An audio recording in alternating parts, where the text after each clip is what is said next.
Welcome to Healthy Living. I'm Lori Johnson. Thanks for tuning in. Today, my guest is Dr. Michael Gorin, USC Professor of Pediatrics and Program Director for Diabetes and Obesity at Children's Hospital of Los Angeles.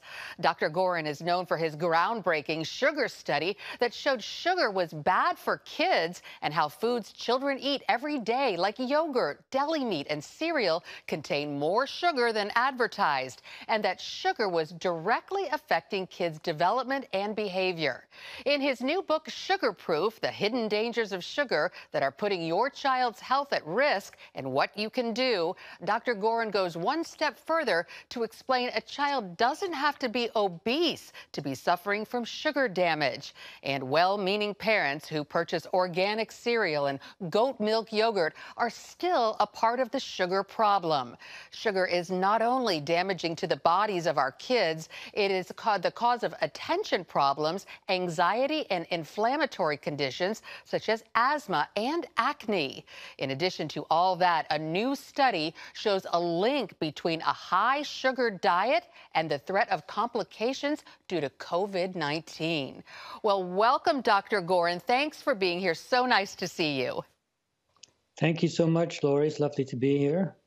So let's get right to this COVID-19 information because it's something we're all concerned about these days.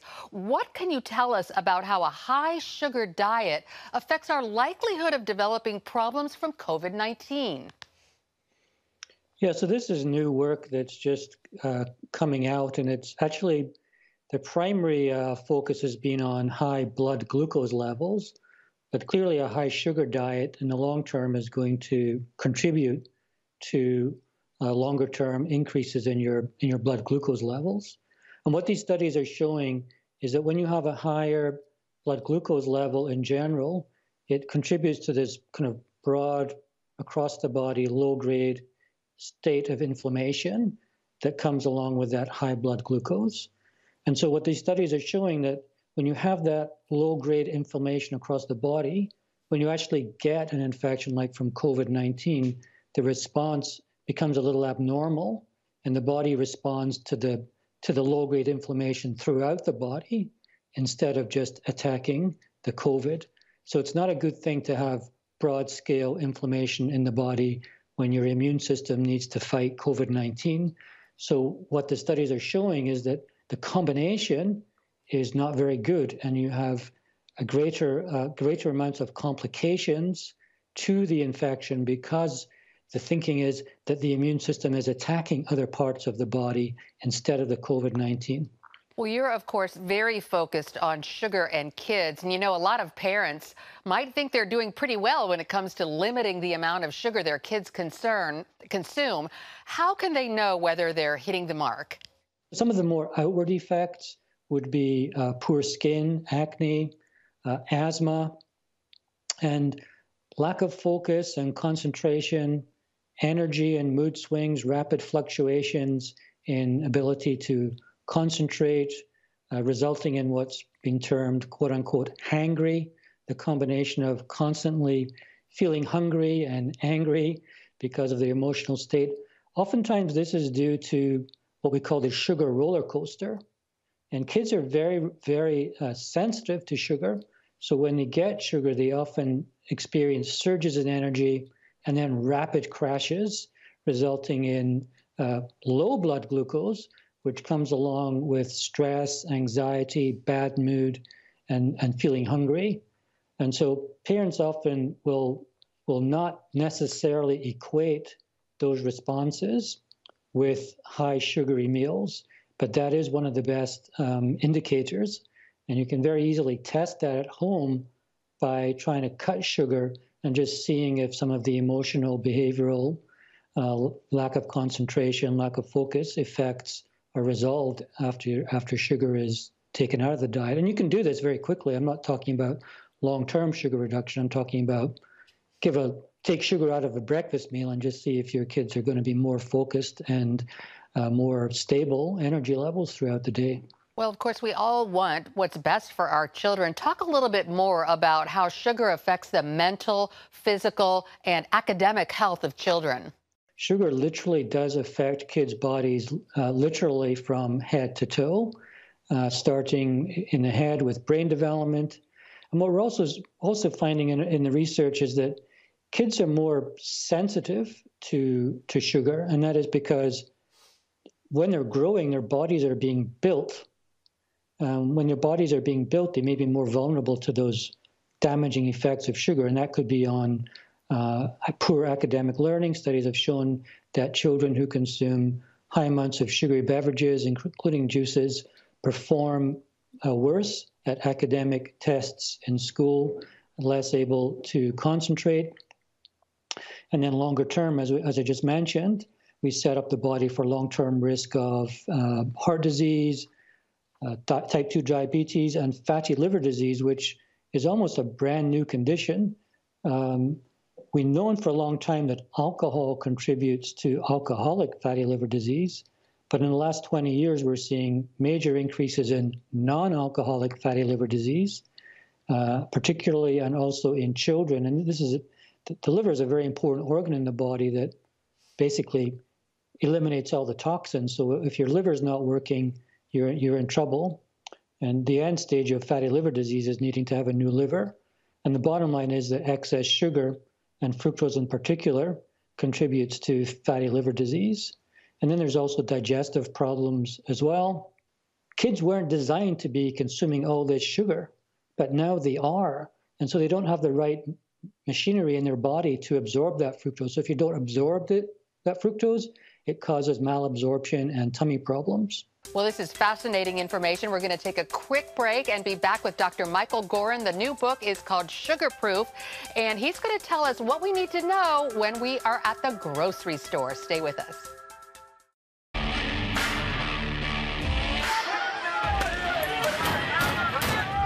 Having sex before you're married is a bad idea. Don't tell me there's no such thing as gun violence. That just depends on your definition of when life begins. Watch Dan and Dale tackle trending topics that test your faith on the next Faith Wire, Monday night at 9:30.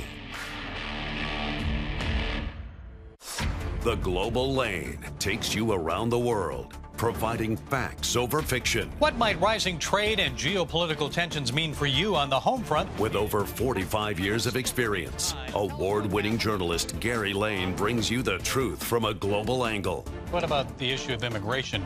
World news analysis you won't see anywhere else. And it's all right here on the Global Lane.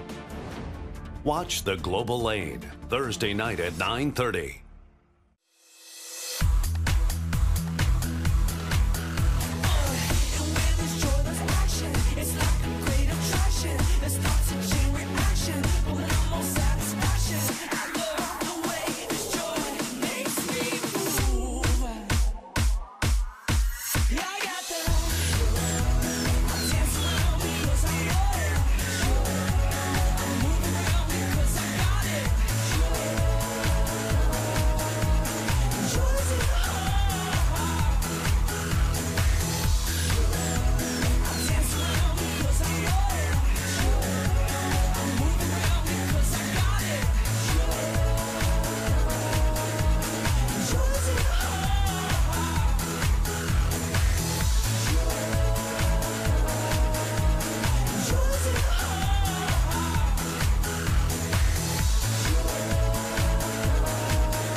Welcome back, and we're continuing our discussion with Dr. Michael Gorin, the author of the new book, Sugar Proof. And Doctor, we see so many things in the grocery store that say sugar-free, and while that technically may be true, they contain a lot of fructose. What's the difference between fructose and sucrose? Yes, this can be very confusing, and I think possibly purposely so by the food companies who try to disguise sugars on food labels. There's actually over 200 different names for sugar, including organic brown rice syrup, which sounds pretty healthy, right? Or evaporated grape juice. These are actually still sugar. And in the book, we talk about the different types of sugars and trying to help consumers, parents understand and decode all these different names. But the basic sugar is sucrose. That's the white crystalline stuff that you probably have in your sugar bowl or in your pantry that you use mostly to cook with. This sucrose is what we call a disaccharide. It's two smaller sugars joined together. Those two smaller sugars are glucose and fructose. And glucose and fructose are both sugars, but they have very different properties. Glucose is the sugar that your body uses everywhere for energy. And every cell in the body, almost every cell in the body, needs that glucose to function, whether that's to keep your heart beating or your brain functioning or to move around. The fructose, on the other hand, is chemically identical, but has very different properties. And that's because it's shaped very differently. It's shaped as a pentagon, whereas glucose is shaped as a hexagon. The bottom line is that fructose is much sweeter, and it's not used throughout the body for energy. In fact, fructose is taken up rapidly in the gut and taken into the liver, where it is converted into, guess what, into fat. And that fat can either get stuck in the liver, and that's what can cause the fatty liver disease, or it can get transported back out into the blood as lipids. And that's what contributes to high risk of cardiovascular disease. So surprisingly now, it's not dietary fat that contributes most to cardiovascular disease. It's the fructose because of that conversion. So it's very important to recognize fructose, and fructose is also the main sugar in most fruits. And when I tell people this story, they often say, oh, does that mean I shouldn't eat fruit because it has fructose in it? And the answer is, you should definitely eat fruit in some degree of moderation, because it's all to do with the dose of fructose, how much you take in and how rapidly it's absorbed.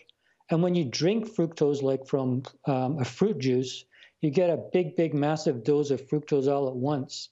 And that's when it causes all those problems in the liver.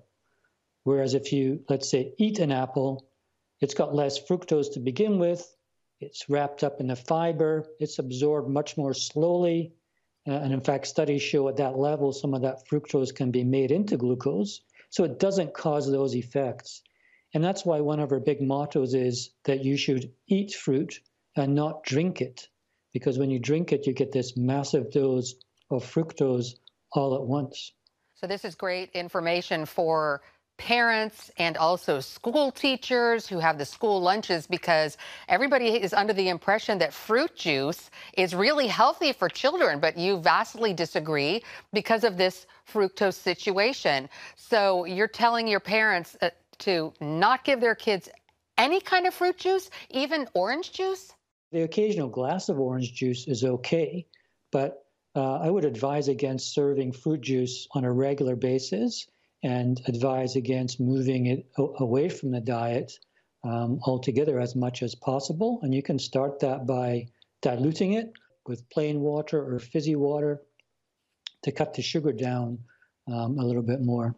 What's the healthiest sugar to use in baking and treats? You know, we would say if you are going to home bake with traditional sugars, then a less refined sugar might be okay, like maple syrup or honey. But in sugar-proof, we don't use any added sugars. All of sugar-proof recipes are based on whole foods, natural sweetness from dates or dried fruit or bananas or grated apple.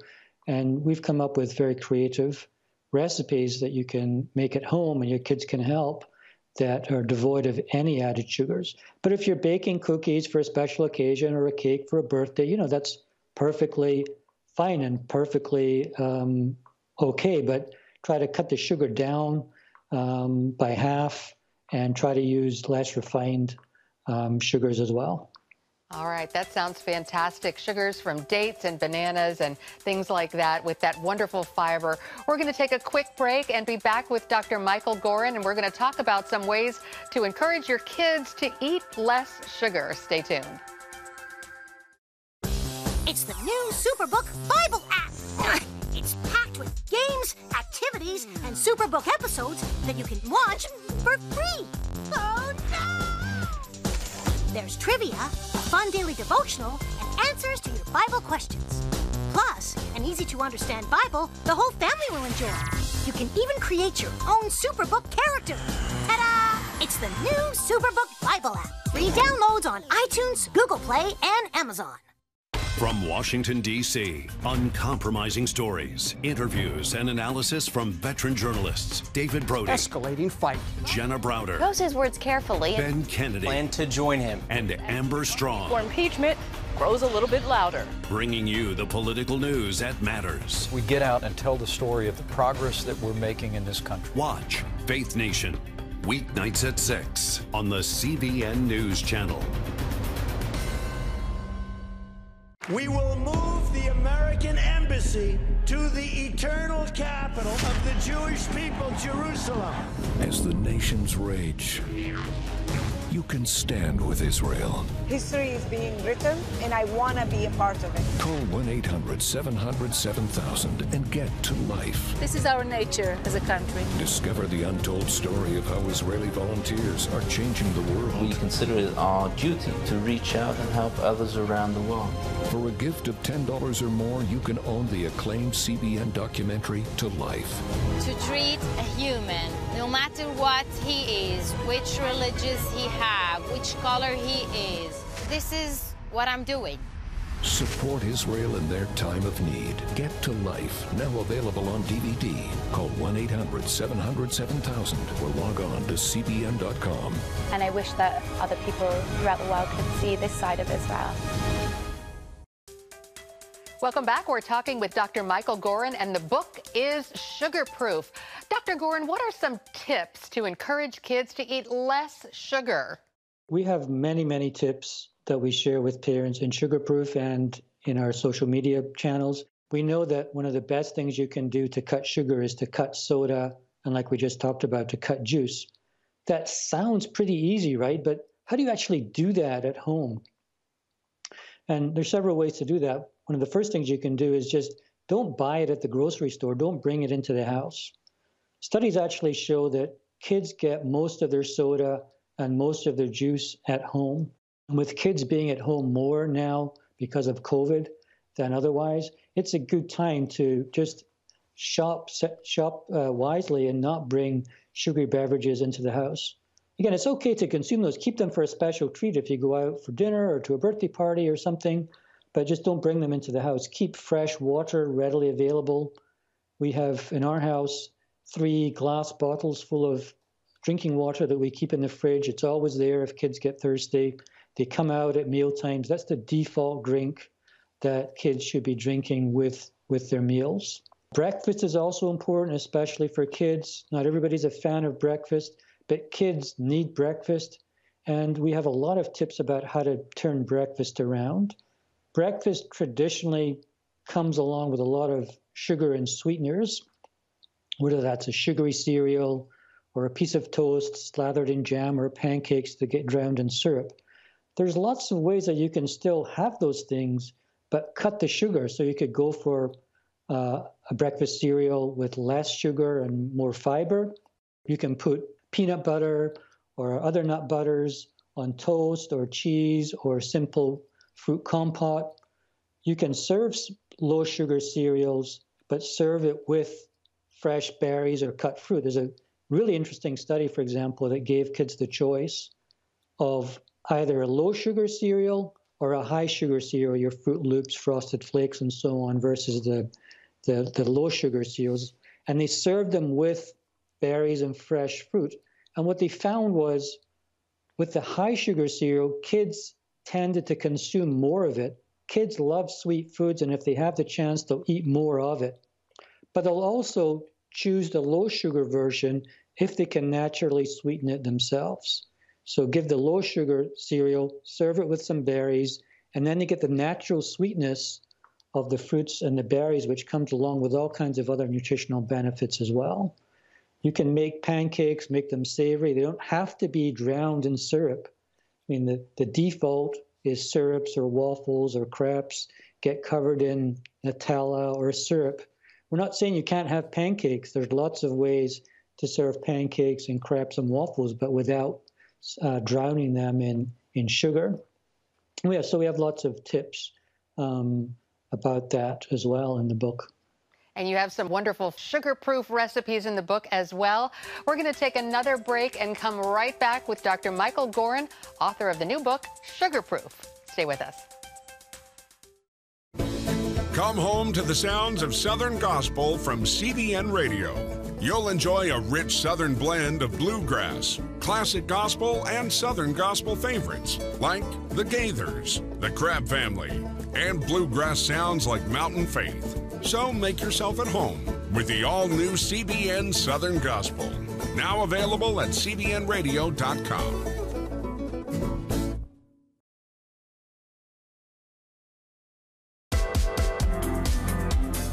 Meet the pastors who are preaching the gospel in a fresh, fearless way.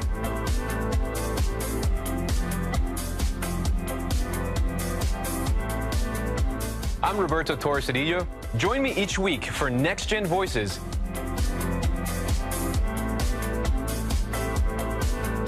And watch God transform a generation.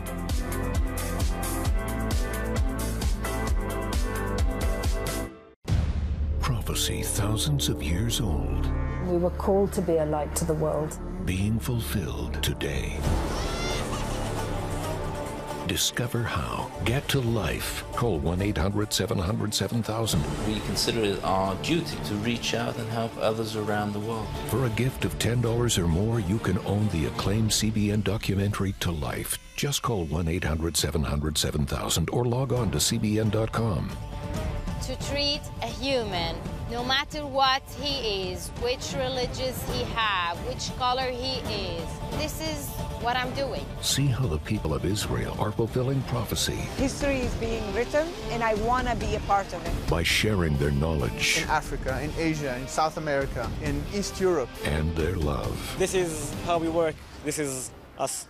Get to life. Call 1-800-700-7000 or log on to cbn.com.